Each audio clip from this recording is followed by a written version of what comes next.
This is your no bullshit hardcore PvPers checklist for Season 3 and the expansion. If you do even half the things in here, you will be ahead than 90% of people on the first day and beyond. Just keep in mind, none of this is mandatory. Don't burn yourself out before the expansion even comes out. Now let's get the obvious stuff out of the way. Max your faction currency beforehand. You can buy some really good gear day one and a bunch of necessary crafting materials that you'll need later on. But there's more to it than that. On the day before the expansion, log on and do some PvE faction quests, but don't turn them in. As soon as you log in and complete the faction trial, turn these in to get a small boost in the reputation grind you're going to have to do. Another thing you can do is complete all side quests or repeatable expedition quests you see on the map, but don't turn them in. Just save them to turn in as soon as the expansion releases for some easy levels. Now let's move on to items. I can't stress this enough, don't use your gypsum orbs to get umbros for gold, it's not worth it. Orbs are still used for lots of things such as changing perks in your artifacts, named gear rerolling, and other crafts. If you have storages full of old legendary expedition gear like me, don't salvage those just yet. They may possibly give dark matter, which is something you'll need quite a lot of after the patch.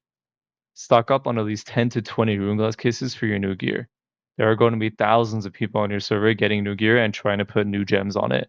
The rune glass market is either going to be tripled in price or just completely sold out.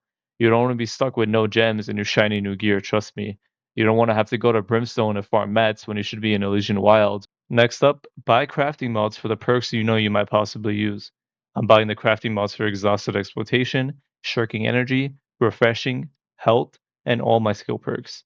Even if you're not a crafter, you're going to give these materials to crafters anyway to make stuff for you, so might as well stock up beforehand. This applies to attribute mods and golden scarabs too, but obviously not too much. I'd say around 300 attribute mods and 100 scarabs is more than enough. Fill up your entire storage with mats to level your crafting skills to 250. Yes, I know it's a little expensive now, but I guarantee you the prices are going to be triple or even quadruple after the expansion and stay like that for at least a month or two. You are saving money by spending it now. There's a neat little website I'll link in the description that tells you exactly how much stuff you're going to need in order to get 250 of a crafting skill. This is going to be your best friend. Now, what are some gameplay and mental stuff you can do to prepare for the expansion? That all depends on what you currently play. Dex players are losing their 40 stamina dodges, so what I've been doing recently is dueling people with 299 dex to get used to the 50 stamina dodges, and honestly, it ain't that bad. But I do want to say something though. If you're still complaining about bows and dying to them as a melee or mage player after the expansion, you're just bad. I'm sorry, but it's not us, it's you. A lot of you are just very opinionated on PvP balance for how bad you are at PvP. Anyways, that's enough toxicity leaking through. Another thing you can do is start creating outlines for the builds that you want with all the information we currently have. Or you can just copy mine if you're a bow player. All this is in my Discord as always, and I'll make videos about them as soon as more information is out or after the expansion comes out. So definitely consider subscribing.